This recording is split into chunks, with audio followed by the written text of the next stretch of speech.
itu ya sebenarnya dikucilkan, orang yang dipinggirkan, kemudian bahkan dijual, ya, dimasukkan dalam sumur, dijual, jadi budak. Ya, orang hidup budak, sebagai budak tentu ya, sama dengan DP hak-hak itu dilanggar semua. Dan dia masuk penjara, difitnah.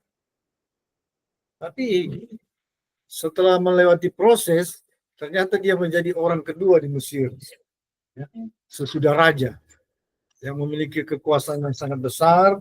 Ya. Sesungguhnya dia berkuasa bahkan terhadap raja. Dia memegang angkatan perang. Kalau dia mau, dia bisa kuasai seluruhnya. Nah, kita lihat juga Daud. Daud, ya orang bilang orang udik. Mungkin sekolahnya SD nggak tamat, mungkin begitu ya. Yang penting dia bisa baca tulis, ya orang desa. Masih remaja, hidupnya ya terpencil. Cuma bergaul dengan kambing domba dia itu. Mungkin sering-sering dia di hutan karena memang kakak-kakaknya ada berapa ya, banyak bersaudara itu di ketentaraan. Dan dia yang harus menjadi penopang, orang tuanya sudah tua, ya yang harus, ya saya kira sudah menjadi tulang punggung. Dia terpencil, tidak dikenal. Tapi karena dia melakukan tugasnya dengan setia, tanggung jawab, dia menjaga singa, kawanan dombanya dari serangan singa, ada beruang katanya, ada serigala. Dia menghadapi dengan gagah berani dan penuh tanggung jawab. Dan dia hidup di hadirat Tuhan. Ya. Maka Tuhan mengangkat dia, ya, melebihi artis-artis. Menjadi orang yang sangat tenar, ya. Menjadi raja itu jangan tanya kalau soal berkat, ya. Mau tanya berkat, DP kekayaan saja, ya susah orang menghitung. Yang jelas Daud ini mengalami proses, saudara. Jadi saudara, hidup ini sebetulnya adalah mentalitas. Kalau saya melihat kita ini GPR Yahweh ini, ya, kita memiliki rencana, kita memiliki suatu dengan Tuhan, suatu visi yang dahsyat sebetulnya. Ya. Saya melihat demikian karena saya melihat prosesnya luar biasa. Ibarat orang, ya, orang yang di dunia ini yang paling orang benar itu yang paling mengalami banyak proses itu, ya, bukan orang yang enak-enak, ya. Gereja juga begitu. Gereja yang memang betul-betul gereja yang dari Bapak Yahweh, gereja yang memang betul-betul milik Tuhan atau disebut gereja mempelai, itu gereja yang paling mendapat tantangan. Bukan cuma dari luar, dari dalam. Ya. Karena itu kita harus mengambil contoh-contoh dari kitab suci, contoh-contoh yang pasti. Tidak usah Anda khawatir soal masa depan. Ya. Tuhan menjamin kalau orang benar sampai anak cucunya 7 turunan bahkan lebih. Kalau kita bisa menjadi orang benar, yang hidup berkenan sama Tuhan, ya, kita akan memiliki masa depan yang gilang gemilang. Saya melihat gereja ini begitu juga. Kami ada urusan dengan pimpinan, ya. Itu, waduh, ya, tidak terkatakan lah itu soal masa depan itu, ya. Dan saya tidak bisa bukakan di sini, ya. Tapi benar-benar kita akan berurusan dengan hal-hal yang besar di dunia. Tuhan akan bawa kita urusan dengan hal-hal yang luar biasa dengan orang-orang terkemuka di dunia ini. Bukan cuma di Indonesia. Ya. Di seluruh dunia ini, gereja ini akan menjadi seperti itu. Saudara. Dia akan muncul. Kenapa? Tuhan sudah proses. Seperti Daud, seperti Yusuf ini. Ya. Seperti siapa lagi? Elia, Musa. Tidak gampang itu proses. Tapi setelah diproses dan dimurnikan, itu Tuhan angkat setinggi-tingginya. Ya. Kalau orang kudus di dalam kitab suci sebenarnya tidak ada yang susah. Kenapa? Janji Tuhan terjadi sama mereka. Coba Anda lihat, Elia cuma pakai baju dari kulit unta. Ya. kulit binatang. Kemudian kelihatan sederhana. Padahal dia orang yang paling dicari-cari oleh pembesar, oleh orang-orang terkemuka di Israel untuk minta doa sama dia.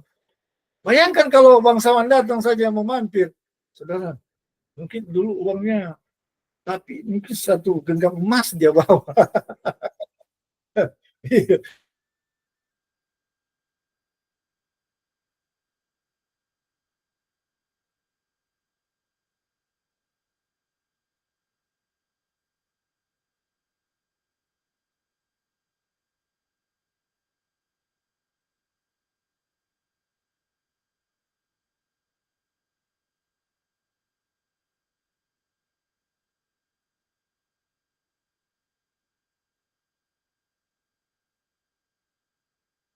Teknologi dan ilmu alam, permata, perak, permata, emas, dan lain sebagainya, logam mulia dan batu-batu mulia itu diproses di tekanan sangat luar biasa, sangat panas dan pokoknya sangat tinggi.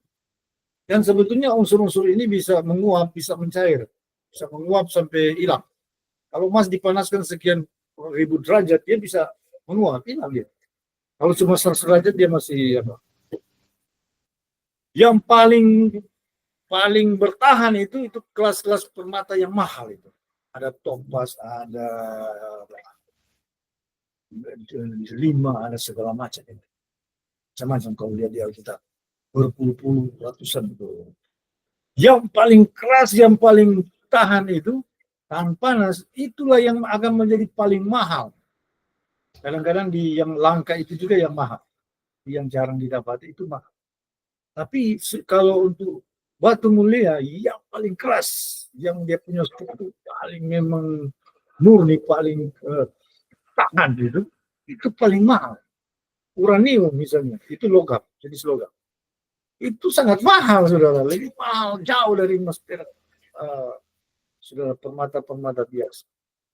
Karena apa? Unsurnya memang sangat kuat sekali. Ya.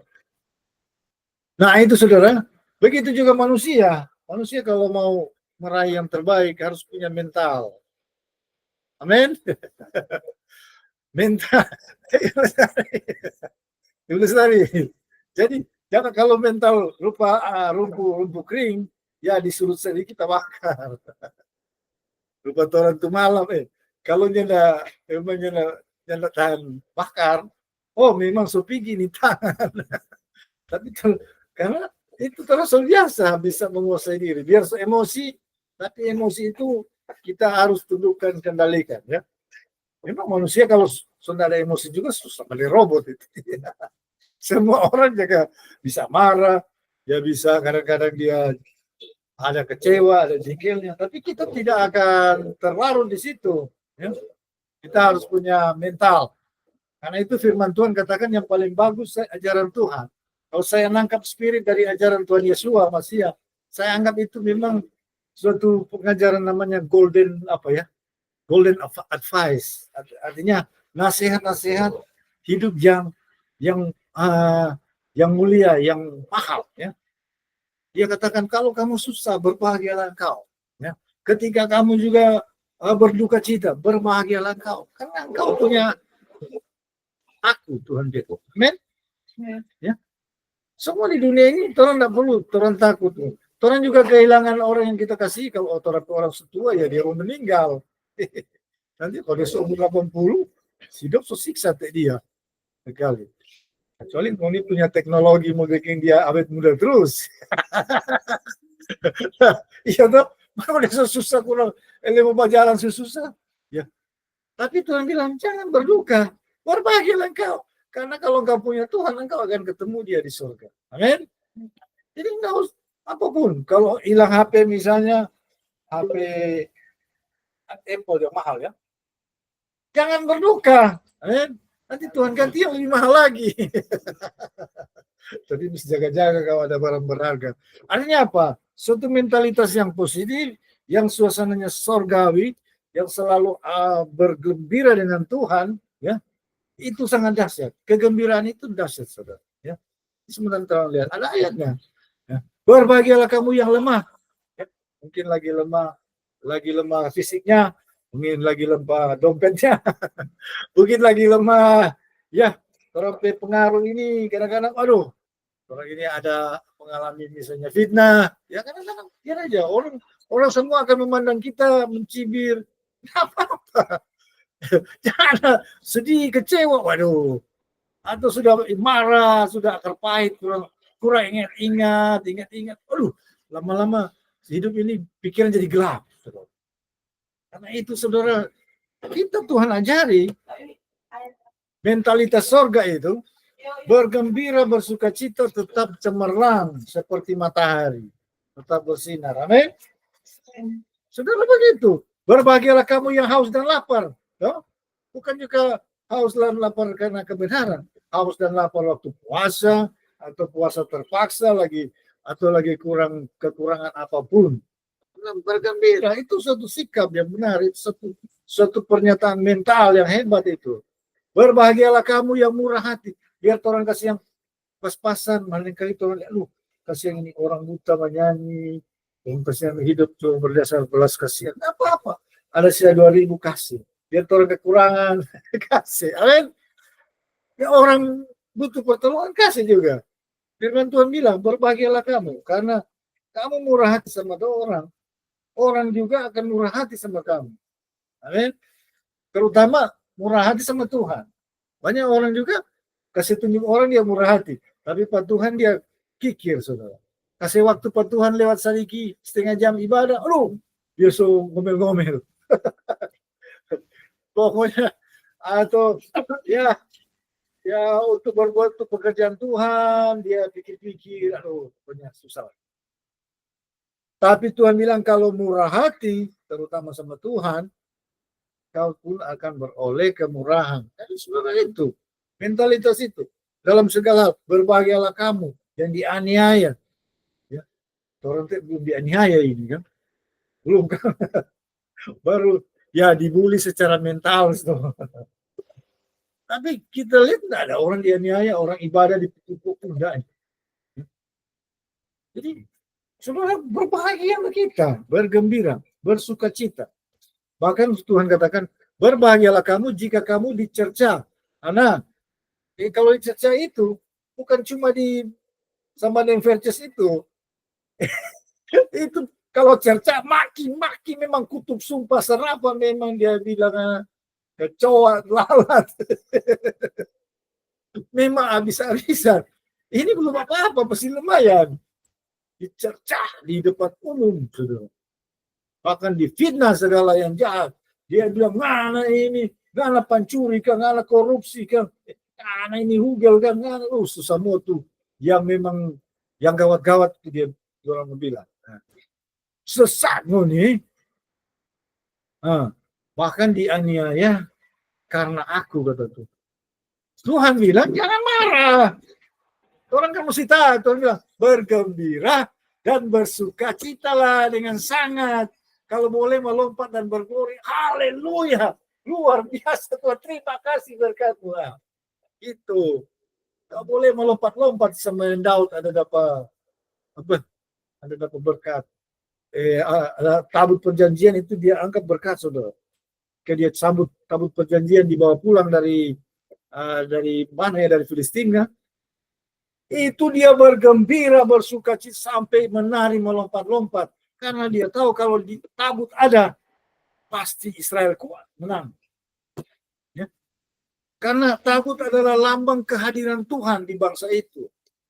Jadi kalau Tuhan ada di tengah-tengah kita, apapun orang nggak takut. Hari ini tabut ada di Israel, di tempat rahasia. Tapi tabut yang sebenarnya yaitu pekerjaan roh ada di dalam kita. Ada di kita ini. So, itu orang nggak usah takut orang masa depan. Yang penting orang hidup baik, benar. Apa yang orang bertanggung jawab, laksanakan dengan baik, ya, dengan teliti, dengan rendah hati, dengan sukacita. Satu ayat, saudara. Kita baca di dalam Mazmur 37 ayat 4, saudara. Ini saya menangkap, kita harus menangkap pengajaran Tuhan itu bukan letter by letter, kalimat-kalimat. Saudara, kita tangkap spiritnya, saudara. Itu yang benar. supaya itu kita hidup di spirit itu. Mazmur 37:4.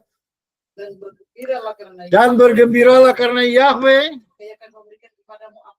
Oh, luar biasa.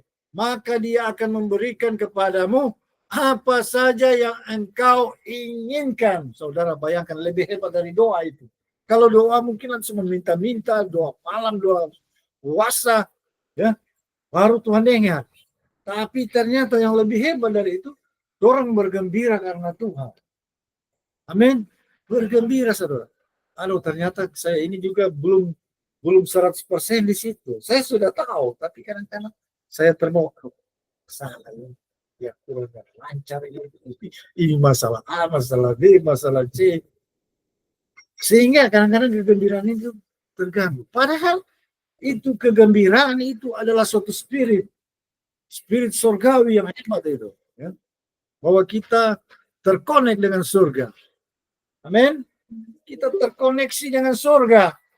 Itu yang pokok. Nah, perlu orang sama ada orang teolog. Ya, bukan saya bilang tidak berharga teologi itu. Bukan. Berharga, itu berharga. Seperti juga semua ilmu pengetahuan. Tapi yang paling pokok bahwa kita ini terkoneksi dengan Tuhan di surga. Bahwa kita punya hubungan yang hidup, yang benar. Ya, ya kita memiliki spirit itu. Kita memiliki spirit surga itu. Ya. Sebagaimana orang-orang di dalam surga, saudara. Adakah Anda pernah lihat di surga yang orang-orang yang Anda mungkin baca lewat kesaksian orang atau keluarga Anda yang pernah diperlihatkan surga? Adakah di surga itu malaikat itu dapat lihat muram atau dapat lihat sedih, dapat lihat susah? Nah, ada tuh. Di surga itu luar biasa semua. Penuh kebahagiaan, penuh sukacita dan kegembiraan. Itulah surga, saudara.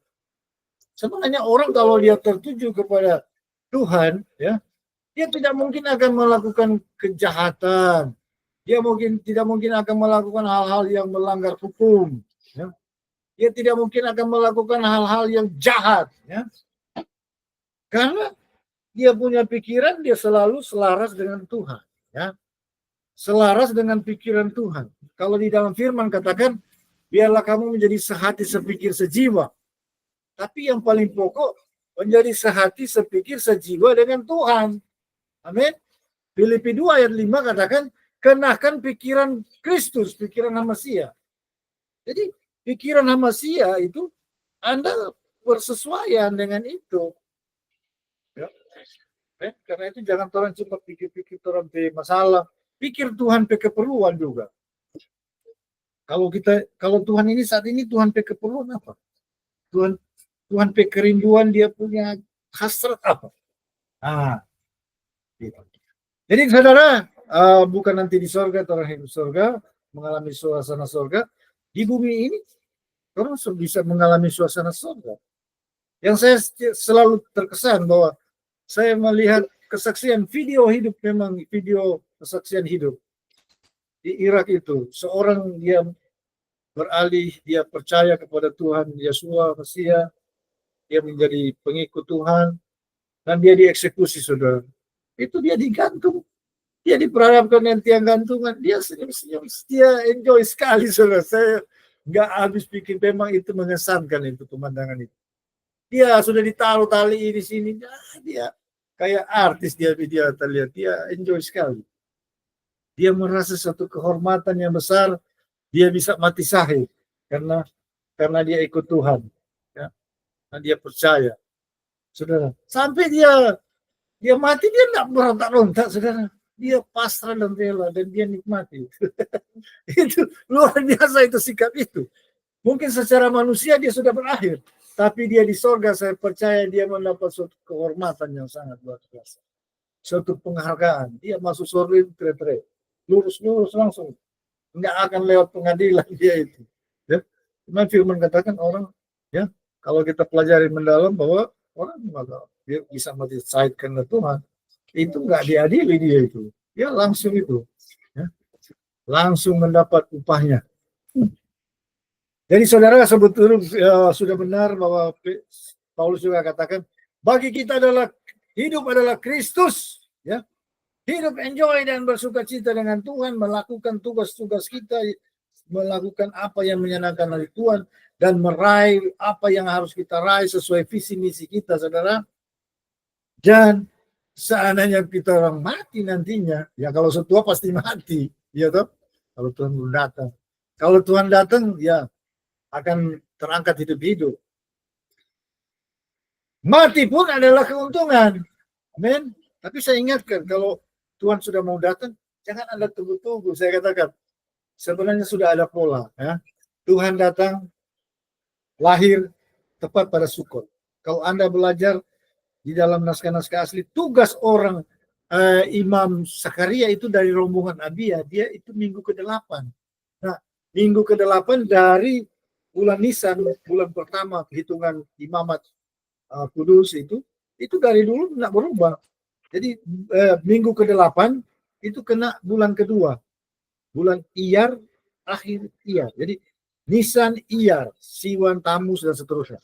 Nah, saudara, jadi Tuhan datang kalau dihitung dari situ, akan ketemu bahwa Tuhan datang itu pada waktu Sukot tanggal 15 memang. Tanggal 15 apa namanya? 15 pada tanggal 15 bulan perayaan Sukot itu, saudara.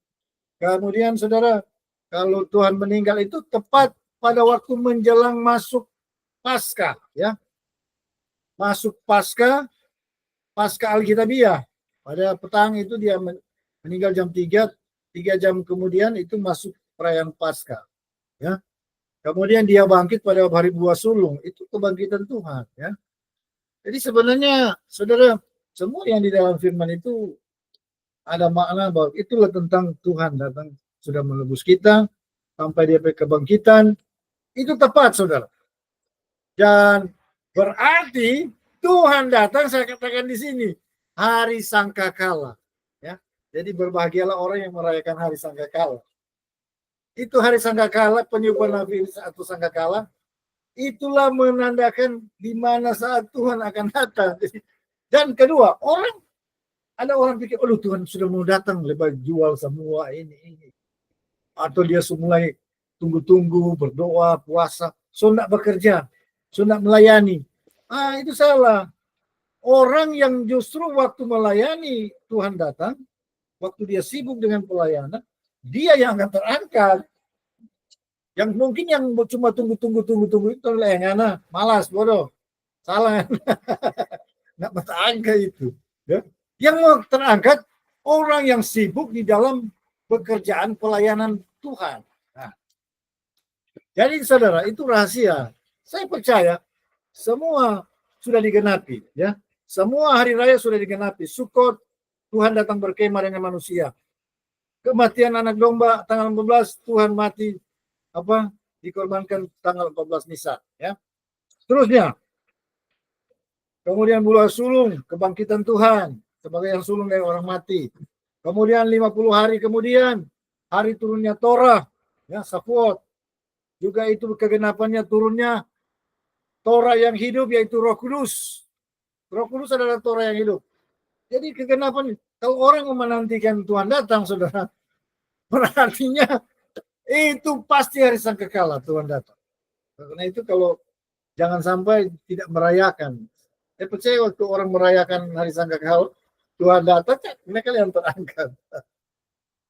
Oke, kemudian Sabat. Sabat itu bicara tentang 1000 tahun damai, yaitu milenium ke-7 atau 7.000 tahun yang ke-7 itu, milenium ke-7, itulah tahun Sabat, yaitu 1000 tahun damai. Itulah, saudara. Jadi bahaya juga orang nak merayakan Sabat, ya. Ya mudah-mudahan Tuhan berkemurahan, kasih karunia. Tapi standarnya firman Tuhan, Sabat itu adalah Alkitabiah, itu harus dilaksanakan. Gereja awal Sabat, perubahan ke minggu itu oleh Konstantin pada abad ketiga lebih, ya. Jadi 300 tahun sesudah Yesua Mesia, Konstantin merubah Sabat menjadi minggu karena dia punya pertimbangan politik untuk menghimpun, merangkum para penyembah matahari yang menyembah pada hari Minggu. Itu hanya strategi politik dari Konstantin. Tapi sebetulnya kebenarannya Sabat itu adalah hari ketujuh. Ya, oke, demikian saudara firman Tuhan. Jadi kesimpulannya, saudara, kita tetap dengan Tuhan, suasana surgawi, tetap hati, tetap kita tidak terpancing, kita dihina, kita diolok, kita mengalami tertekan, kita mengalami proses, kita tidak terlarut di situ, ya. Kita tetap maju dan maju, semakin hari semakin beriman, dan iman kita akan mencapai kesempurnaan. Dan kita kalau sudah setia, Tuhan bisa mengangkat kita. Kalau di pekerjaan, profesi, kita akan diangkat sampai setinggi-tingginya. Tuhan katakan engkau akan naik jadi kepala bukan ekor. Kalau sebagai hamba Tuhan, kita akan dipakai maha dahsyat. Ya, saya percaya di zaman ini Tuhan akan menyatakan kuasanya lebih dari sebelumnya, ya saudara. Karena Tuhan hendak menyatakan kekuasaan yang maha dahsyat. Iblis yang jadi iblis adalah malaikat jatuh. Dia adalah panglima tertinggi di sorga, saudara. Kenapa dia berani melawan Tuhan dan ingin menyaingi Tuhan? Ternyata karena dia tidak mengenal Tuhan sesungguhnya. Jadi seperti kasusnya seperti waktu Yeshua HaMasyiah. Kalau saya waktu itu bersama para rasul, saya akan pandang dia sebagai manusia biasa, ya, yang bisa dicubit, bisa dia. Tapi sesungguhnya eksistensinya, dia adalah Sang Yang Maha Kuasa, tidak terbatas. Begitu juga di sorga, saudara. Kenapa Luciel, dia berani mau disembah seperti Tuhan, dia berani untuk menjadi saingan Tuhan, dia disembah oleh sepertiga malaikat, karena ternyata Tuhan belum menyatakan kuasa dan kemuliaannya yang begitu dahsyat. Ya, mungkin dia melihat, oh Tuhan ini kok sama saya ini adalah gambaran dari kesempurnaan. Dia bilang, oh saya layak disembah. Maka sekian lama dia telah disembah. Maka ketika itu Tuhan lihat bahwa dia sudah jadi sombong dan dia bangkit untuk menyaingi Tuhan. Tuhan menembak dia rebah ke bumi bersama sepertiga malaikat. Jadi saudara, saya percaya di akhir zaman ini Tuhan akan menyatakan kuasa dan kemuliaannya yang begitu dahsyat tiada terkira. Ya, hamba-hamba Tuhan yang setia, Tuhan akan pakai luar biasa. Seluruh dunia nanti akan heboh, bukan hal buruk, tapi hal berkat. Semua dunia akan mengenal Tuhan. Ini tuh Tuhan berkuasa. Dia tidak akan memakai keledai atau kuda atau apa. Dia akan memakai kita, anak-anak Tuhan dan hamba-hamba Tuhan. Amin. Saya dan saudara akan menerima kuasa, kemuliaan, kekayaan, dan kelimpahan. Amin. Demikian firman Tuhan, kita berdoa. Terima kasih Bapak. Kami mengucap syukur. Engkau Tuhan yang besar, maha dahsyat, maha luar biasa. Hari ini kami sudah mendengar firman-Mu bahwa perkataan itu mematikan, tapi roh menghidupkan. Kami hidup di dalam spirit roh yang telah Engkau sampaikan. Kami berhidup dalam dimensi dan suasana surgawi. Maka perkenankan hari ini kami akan menerobos maju Bapak. Kami akan bangkit dari keterpurukan, dari kemiskinan, dari berbagai-bagai keterbatasan. Kami akan menyembah Engkau. Kami akan hadirat dari tempat tinggi hadir. Kami akan berdoa berapa pokok doa.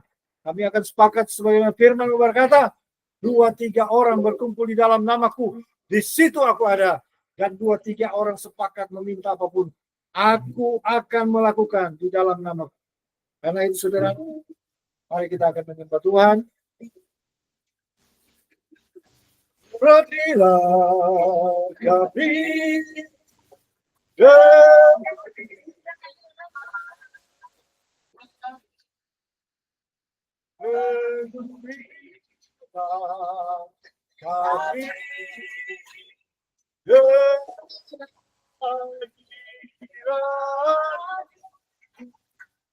kami